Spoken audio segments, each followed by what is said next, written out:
Chapter 13. The Very Secret Diary. Hermione remained in the hospital wing for several weeks. There was a flurry of rumor about her disappearance when the rest of the school arrived back from their Christmas holidays, because of course everyone thought that she had been attacked. So many students filed past the hospital wing trying to catch a glimpse of her that Madame Pomfrey took out her curtains again and placed them around Hermione's bed to spare her the shame of being seen with a furry face. Harry and Ron went to visit her every evening when the new term started. They brought her each day's homework.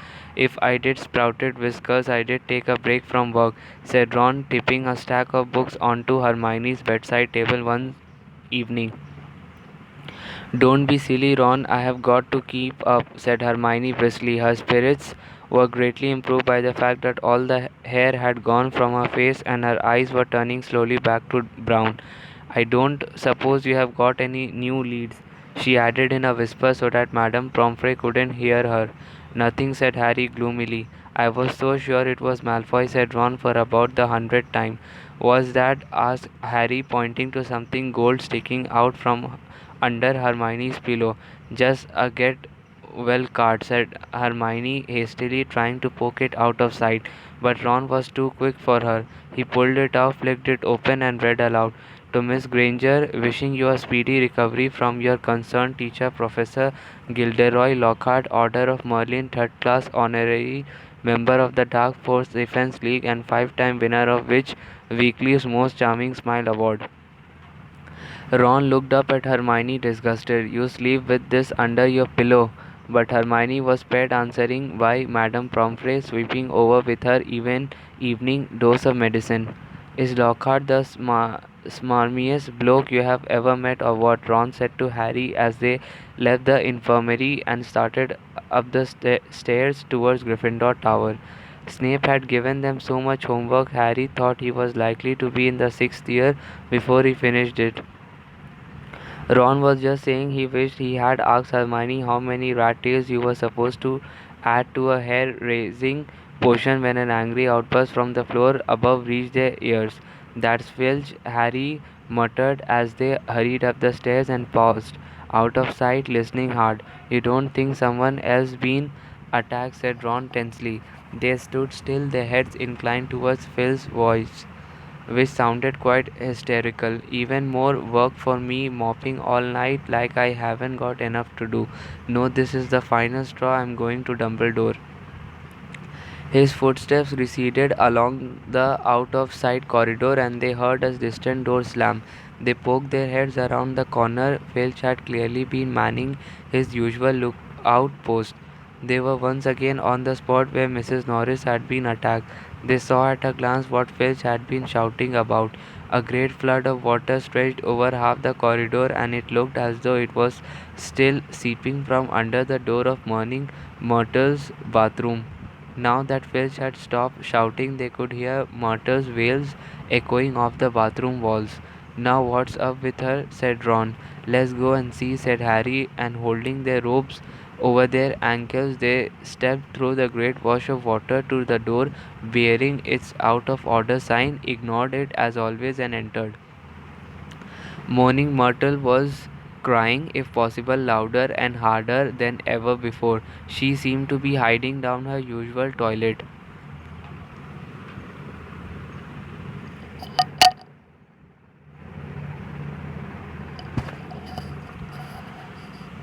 It was dark in the bathroom because the candles had been extinguished in the great rush of water that had left both walls and floor soaking wet. What's up, Myrtle? Said Harry. Who's that? Glugged Myrtle miserably. Come to throw something else at me.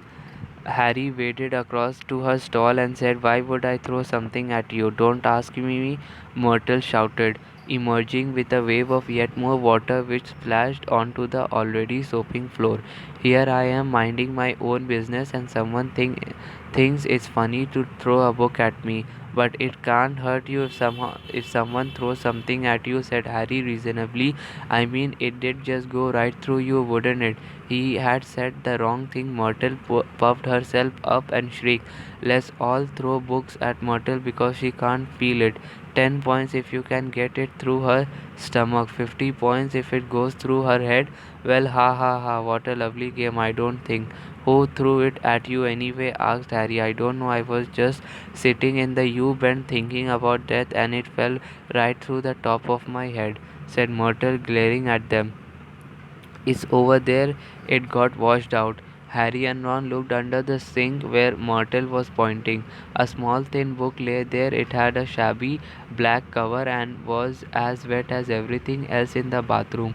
Harry stepped forward to pick it up, but Ron suddenly flung out an arm to hold him back.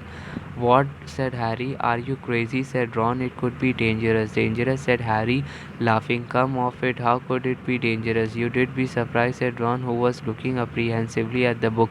Some of the books the ministries confiscated. Dad's told me there was one that burned your eyes out, and everyone who read Sonnets of a Sorcerer spoke in limericks for the rest of their lives.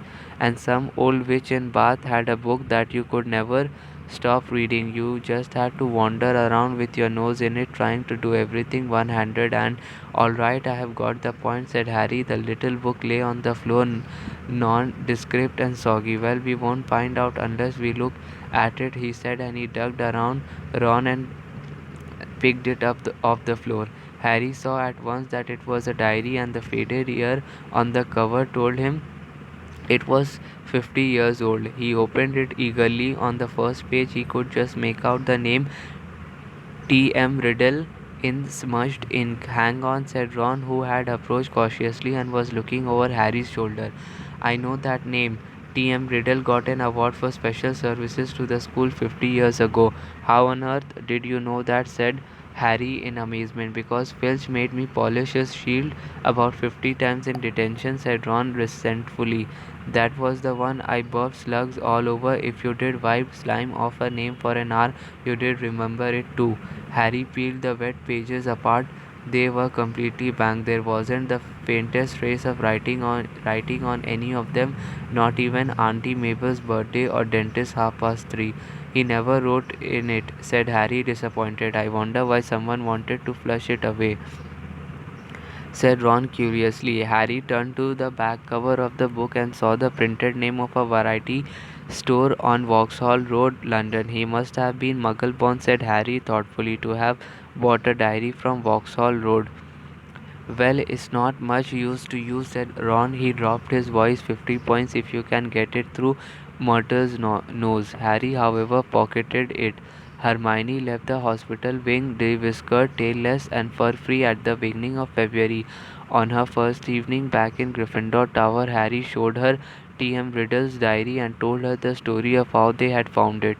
Oh, it might have hidden power, said Hermione enthusiastically, taking the diary and looking at it closely. If it has, it's hiding them very well, said Ron. Maybe is shy. I don't know why you don't chuck it, Harry. I wish I knew why someone did try to chuck it, said Harry. I wouldn't mind knowing how Riddle got an award for special services to Hogwarts either. Could have been anything, said Ron. Maybe he got 30 owls or saved a teacher from the giant squid. Maybe he murdered Myrtle. That would have done everyone a favor. But Harry could tell from the arrested look on Hermione's face that she was thinking what he was thinking. But Harry could tell from the bot, said Ron, looking from one to the other. Well, the Chamber of Secrets was opened 50 years ago, wasn't it? He said. That's what Malfoy said. Yeah, said Ron slowly. And this diary is 50 years old, said Hermione, tapping it excitedly. So, oh Ron, wake up, snapped Hermione. We know the person who opened the chamber last time was expelled 50 years ago. We know T.M. Riddle got an award for special services to the school 50 years ago. Well, what if Riddle got a special award for catching the hair of Slytherin? His diary would probably tell us everything: where the chamber is and how to open it and what sort of creature lives in it. The person who's behind the attacks this time wouldn't want that lying around, would they? That's a brilliant theory, Hermione, said Ron, with just one tiny little flaw. There's nothing written in his diary. But Hermione was pulling her wand out of her bag. It might be invisible ink, she whispered, and she tapped the diary 3 times and said, Apparition. Nothing happened. Undaunted, Hermione shoved her hand back into her bag and pulled out what appeared to be a bright red eraser. It's a revealer. I got it in Diagonal Alley, she said. She rubbed hard on January 1st. Nothing happened. I am telling you, there is nothing to find in there, said Ron. Riddle just got a diary for Christmas and couldn't be bothered filling it in.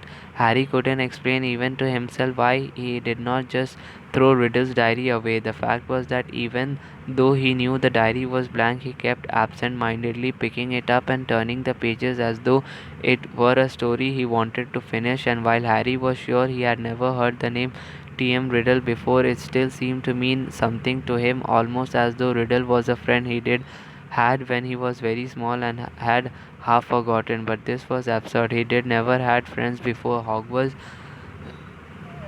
Dudley had made sure of that. Nevertheless, Harry was determined to find out about Riddle, so next day at break he headed for the trophy room to examine Riddle's special award, accompanied by an interested Hermione and a thoroughly unconvinced Ron, who told them he did seen enough of the trophy room to last him a lifetime. Riddle's burnished gold shield was tucked away in a corner cabinet. It didn't carry details of why it had been given to him. Good thing too, or it did be even bigger and I did still be polishing it, said Ron. However, they did find Riddle's name on an old medal for magical merit and on a list of old head boys. He sounds like Percy, said Ron, wrinkling his nose in disgust. Prefect, head boy, probably top of every class. You say that like it's a bad thing, said Hermione in a slightly hurt voice. The sun had now begun to shine weakly on Hogwarts again. Inside the castle, the mood had grown more hopeful. There had been no more attacks since those on Justin and nearly Headless Snake, and Madame Pomfrey was pleased to report that the mandrakes were becoming moody and secretive, meaning that they were fast leaving childhood. The moment their acne clears up, they will be ready for reporting again. Harry heard her telling Filch kindly one afternoon, and after that it won't be long until we are cutting them up and stewing them. You will have Mrs. Norris back in no time. Perhaps the heir of Slytherin had lost his or her nerve, though, thought Harry. It must be getting riskier and riskier to open the Chamber of Secrets with the school so alert and suspicious. Perhaps the monster, whatever it was even now settling itself down to hibernate for another 50 years. Ernie Macmillan of Hufflepuff didn't take this cheerful view. He was still convinced that Harry was the guilty one, that he had given himself away at the dueling club. Peeves wasn't helping matters. He kept popping up in the crowded corridors singing, "Oh Potter, you rotter," now with a dance routine to match. Gilderoy Lockhart seemed to think he himself had made the attack stop. Harry overheard him telling Professor McGonagall so while the Gryffindors were lining up for transfiguration.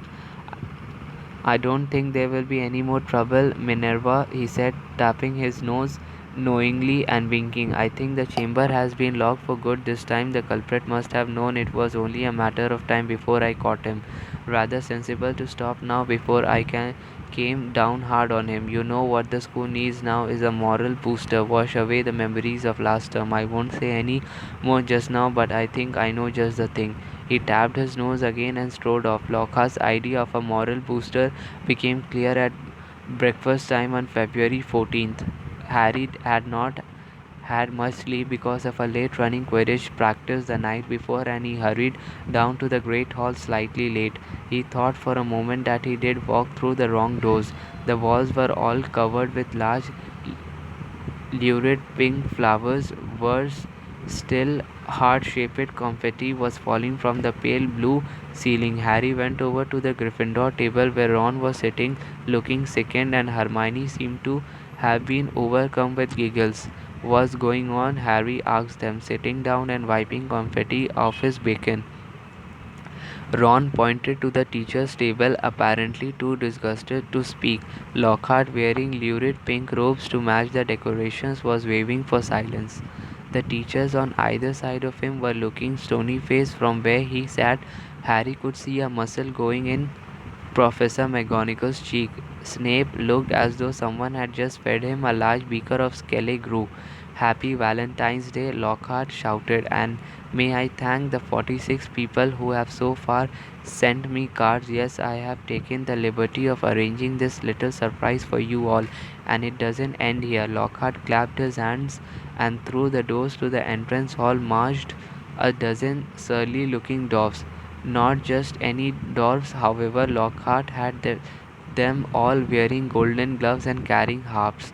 "My friendly card carrying Whippets," beamed Lockhart. "They will be roving around the school today delivering your valentines. And the fun doesn't stop here. I am sure my colleagues will want to enter into the spirit of the occasion. Why not ask Professor Snape to show you how to whip up a love potion? And while you are at it, Professor Flitwick knows more about entrancing enchantments than any wizard I have ever met. The sly old dog." Professor Flitwick buried his face in his hands. Snape was looking as though the first person to ask him for a love potion would be force fed poison. "Please, Hermione, tell me you weren't one of the 46," said Ron as they left the Great Hall for their first lesson. Hermione suddenly became very interested in searching her bag for her schedule and didn't answer. All day long, the dwarfs kept barging into their classes to deliver valentines, to the annoyance of the teachers, and late that afternoon, as the Gryffindors were walking upstairs for charms, one of the dwarfs caught up with Harry. "Oi, you, Harry Potter!" shouted a particularly grim looking dwarf, elbowing people out of the way to get to Harry. Hot all over at the thought of being given a valentine in front of a line of first years which happened to include Ginny Weasley, Harry tried to escape. The dwarf, however, cut his way through the crowd by kicking people's shins and reached him before he did gone 2 paces. "I've got a musical message to deliver to Harry Potter in person," he said, twanging his harp in a threatening sort of way. "Not here," Harry hissed, trying to escape. "Stay still," grunted the dwarf, grabbing hold of Harry's bag and pulling him back. "Let me go," Harry snarled, tugging with a loud, ripping noise. His bag split in two. His books, worn parchment and quill, spilled onto the floor, and his ink bottle smashed over everything. Harry scrambled around trying to pick it all up before the dwarf started singing, causing something of a holdup in the corridor. "What's going on here?" came the cold, drawling voice of Draco Malfoy. Harry started stuffing everything feverishly into his ripped bag, desperate to get away before Malfoy could hear his musical valentine. "What's all this commotion?" said another familiar voice as Percy Weasley arrived. Losing his head, Harry tried to make a run for it, but the dwarf seized him around the knees and brought him crashing to the floor. "Right," he said, sitting on Harry's ankles. "Here is your singing valentine." His eyes are as green as a fresh pickled toad. His hair is as dark as blackboard. "I wish he was mine. He is really divine. The hero who conquered the Dark Lord." Harry would have given all the gold in Gringotts to evaporate on the spot. Trying valiantly to laugh along with everyone else, he got up, his feet numb from the weight of the dwarf, as Percy Weasley did his best to disperse the crowd, some of whom were crying with mirth. Off you go, the bell rang 5 minutes ago. Off to class now," he said, shooing some of the younger students away. "And you, Malfoy?" Harry, glancing over, saw Malfoy stoop and snatch up something. Leering, he showed it to Grabby and Goyle, and Harry realized that he did got Ritter's diary. "Give that back," said Harry quietly. "Wonder what's Potter written in this," said Malfoy, who obviously had not noticed the ear on the cover and thought he had Harry's own diary. A hush fell over the onlookers. Ginny was staring from the diary to Harry, looking terrified. "Hand it over, Malfoy," said Percy sternly. "When I have had a look," said Malfoy, waving the diary tauntingly at Harry. Percy said as a school prefect, but Harry had lost his temper. He pulled out his wand and shouted, "Expelliarmus!" And just as Snape had disarmed Lockhart, so Malfoy founded the diary, shooting out of his hand into the air. Ron, grinning broadly, caught it. "Harry," said Percy loudly, "no magic in the corridors. I will have to report this on you, you know." But Harry didn't care. He was one up on Malfoy, and that was worth 5 points from Gryffindor any day.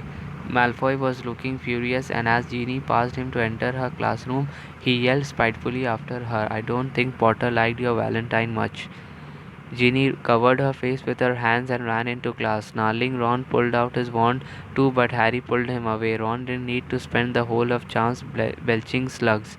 It wasn't until they had reached Professor Flitwick's class that Harry noticed something rather odd about Riddle's diary. All his other books were drenched in scarlet ink. The diary, however, was as clean as it had been before the ink bottle had smashed all over it.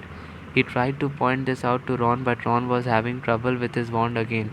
Large purple bubbles were blossoming out of the end, and he wasn't much interested in anything else. Harry went to bed before anything else in his dormitory that night.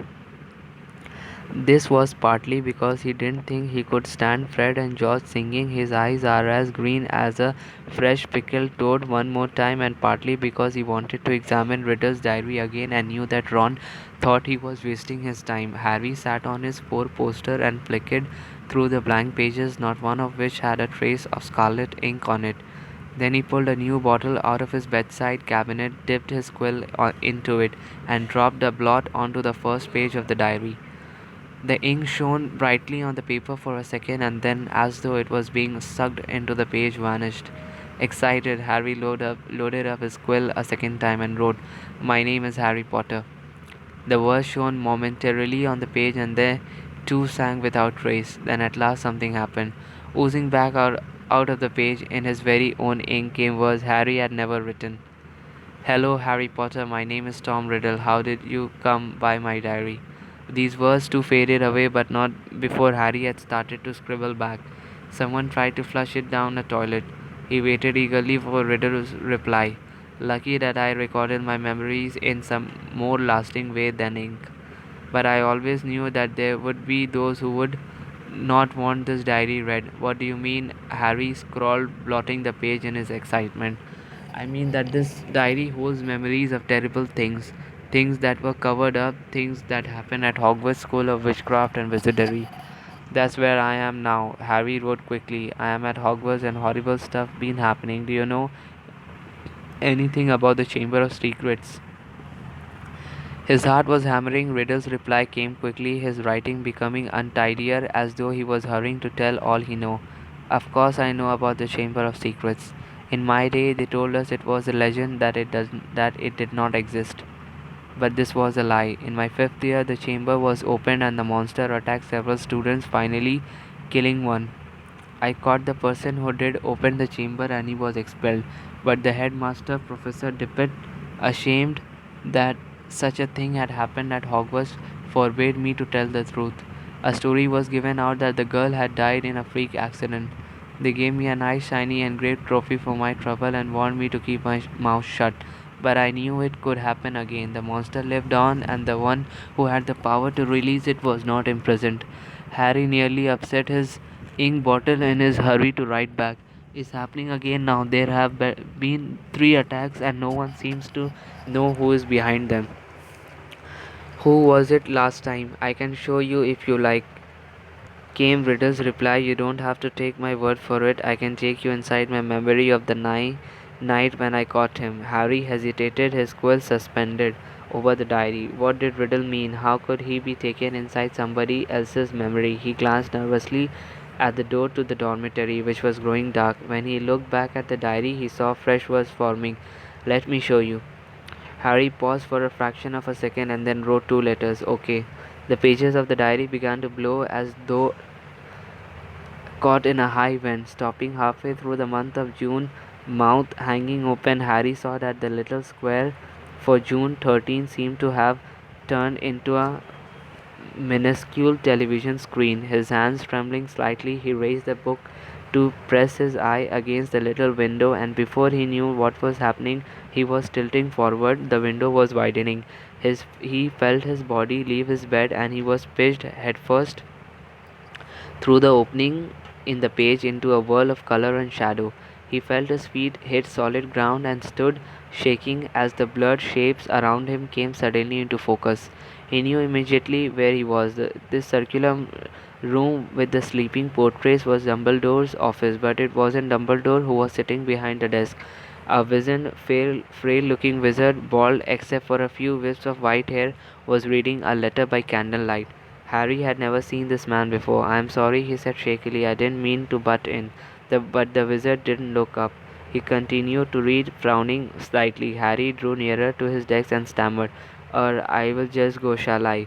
Still the wizard ignored him. He didn't seem even to have heard him. Thinking that the wizard might be deaf, Harry raised his voice. "Sorry I disturbed you. I will go now," he half shouted. The wizard folded up the letter with a sigh, stood up, walked past Harry without glancing at him, and went to draw the curtains at his window. The sky outside the window was ruby red. It seemed to be sunset. The wizard went back to the desk, sat down, and twiddled his thumbs, watching the door. Harry looked around the office. No Fox the Phoenix, no whirring silver contraptions. This was Hogwarts as Riddle had known it, meaning that this unknown wizard was headmaster, not Dumbledore, and he, Harry, was little more than a phantom, completely invisible to the people of 50 years ago. There was a knock on the office door. "Enter," said the old wizard in a feeble voice. A boy of about 16 entered, taking off his pointed hat. A silver prefect's badge was glinting on his chest. He was much taller than Harry, but he too had jet black hair. Riddle," said the headmaster. "You wanted to see me, Professor Tippett," said Riddle. He looked nervous. "Sit down," said Tippett. "I have just been reading the letter you sent me." "Oh," said Riddle. He sat down, gripping his hands together very tightly. "My dear boy," said Tippett kindly, "I cannot possibly yet let you stay at school over the summer. Surely you want to go home for the holidays." "No," said Riddle at once. "I did much rather stay at Hogwarts than go back to that. You live in a Muggle orphanage during the holidays, I believe," said Tippett curiously. "Yes, sir," said Riddle, reddening slightly. "You are Muggle born." "Half-blood, sir," said Riddle. "Muggle father, witch mother." "And are both your parents?" "My mother died just after I was born, sir. They told me at the orphanage she lived just long enough to name me Tom after my father, Marvolo after my grandfather." Tippett clucked his tongue sympathetically. "The thing is, Tom," he sighed, "special arrangements might have been made for you, but the current circumstances—" "You mean all these attacks, sir?" said Riddle, and Harry's heart leapt, and he moved closer, scared of missing anything. "Precisely," said the headmaster. "My dear boy, you must see how foolish it would be of me to allow you to remain at the castle when term ends. Particularly in light of the recent tragedy, the death of that poor little girl, you will be safer by far at your orphanage. As a matter of fact, the Ministry of Magic is even now talking about closing the school. We are no nearer locating the source of all these unpleasantness." Riddle's eyes had widened. "Sir, if the person was caught, if it all stopped—" "What do you mean?" said Tippett with a squeak in his voice, sitting up in his chair. "Riddle, do you mean you know something about these attacks?" "No, sir," said Riddle quickly, but Harry was sure it was the same sort of no that he himself had given Dumbledore. Tippett sank back, looking faintly disappointed. "You may go, Tom." Riddle slid off his chair and slouched out of the room. Harry followed him. Down the moving spiral staircase they went, emerging next to the gargoyle in the darkening corridor. Riddle stopped, and so did Harry, watching him. Harry could tell that Riddle was doing some serious thinking. He was biting his lip, his forehead furrowed. Then, as though he had suddenly reached a decision, he hurried off, Harry gliding noiselessly behind him. They didn't see another person until they reached the entrance hall, when a tall wizard with long sweeping auburn hair and a beard called to Riddle from the marble staircase. "What are you doing wandering around this late, Tom?" Harry gaped at the wizard. He was none other than a 50 years younger Dumbledore. "I had to see the headmaster, sir," said Riddle. "Well, hurry off to bed," said Dumbledore, giving Riddle exactly the kind of penetrating stare Harry knew so well. "Best not to roam the corridors these days, not since—" He sighed heavily, bade Riddle good night, and strode off. Riddle watched him walk out of sight, and then, moving quickly, headed straight down the stone steps to the dungeons, with Harry in hot pursuit. But to Harry's disappointment, Riddle led him not into a hidden passageway or a secret tunnel, but to the very dungeon in which Harry had potions with Snape. The torches had not been lit, and when Riddle pushed the door almost closed, Harry could only just see him standing stock still by the door, watching the passage outside. It felt to Harry that they were there for at least an hour. All he could see was the figure of Riddle at the door, staring through the crack, waiting like a statue. And just when Harry had stopped feeling expectant and tense and started wishing he could return to the present, he heard something move beyond the door. Someone was creeping along the passageway. He heard whoever it was past the dungeon where he and Riddle were hidden. Riddle, quiet as a shadow, edged through the door and followed, Harry tiptoeing behind him, forgetting that he couldn't be heard. For perhaps 5 minutes they followed the footsteps until Riddle stopped suddenly, his head inclined in the direction of new noises. Harry heard a door creak open and then someone speaking in a hoarse whisper. Come on, gotta get you out here. Come on now in the box. There was something familiar about that voice. Riddle suddenly jumped around the corner. Harry stepped out behind him. He could see the dark outline of a huge boy who was crouching in front of an open door, a very large box next to it. Evening, Rubius, said Riddle sharply. The boy slammed the door shut and stood up. What are you doing down here, Tom? Riddle stepped closer. It's all over, he said. I'm going to have to turn you in, Rubius. They are talking about closing Hogwarts if the attacks don't stop. What did you? I don't think you meant to kill anyone, but monsters don't make good pets. I suppose you just let it out for exercise and it never killed no one, said the large boy, backing against the closed door from behind him. Harry could hear a funny rustling and clicking. Come on, Rubius, said Riddle, moving yet closer. The dead girl's parents will be here tomorrow. The least Hogwarts can do is make sure that the thing that killed their daughter is slaughtered. It wasn't him, roared the boy, his voice echoing in the dark passageway. He wouldn't, he never. Stand aside, said Riddle, drawing out his wand. His spell lit the corridor with a sudden flaming light. The door behind the large boy flew open with such force it knocked him into the wall opposite, and out of it came something that made Harry let out a long, piercing scream unheard by anyone. A vast, low-slung, hairy body and a tangle of black legs, a gleam of many eyes, and a pair of razor-sharp pincers. Riddle raised his wand again, but he was too late. The thing bowled him over as it scuttled away, tearing up the corridor and out of sight. Riddle scrambled to his feet, looking after it. He raised his wand, but the huge boy leapt on him, seized his wand, and threw him back down, yelling, "No!" The scene whirled. The darkness became complete. Harry felt himself falling, and with a crash he landed spread-eagled on his four-poster in the Gryffindor dormitory, Riddle's diary lying open on his stomach. Before he had time to regain his breath, the dormitory door opened and Ron came in. There you are, he said. Harry sat up. He was sweating and shaking. What's up? Said Ron, looking at him with concern. It was Hagrid. Ron, Hagrid opened the Chamber of Secrets 50 years ago.